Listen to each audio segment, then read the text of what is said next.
A domenica mattina di Vincenzo Giandomenico, legge Gennaro Sansone.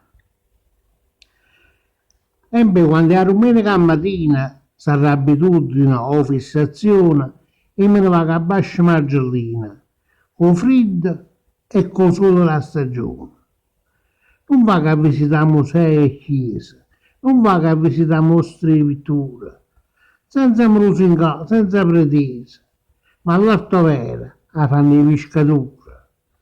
Quando mi fermo innanzi a sti spasella, o pesce vivo appena asciutto a mare, che ne fai in un quadro di Raffaella? Quale museo ti dà sti cose rare?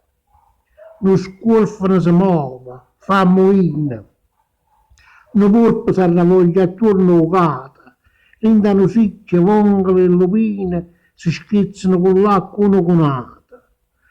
A unita a fasce certe cannolicchie parlano girotonde e creaturella, pazzeiano contente rinde e sicchie, insieme con taratufola e padella. Che bella cosa, e cuzzichello e scoglie, quei rienti cani ancora chi ne mare, solo l'adore mi fa venire la voglia, da denunciare mannanzi i marinari.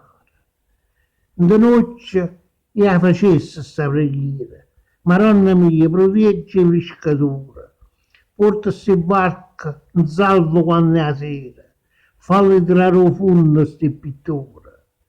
Perciò ogni domenica mattina sarà abitudine o fissazione, io me ne vado a Bascia Margellina, con freddo e con solo la stagione.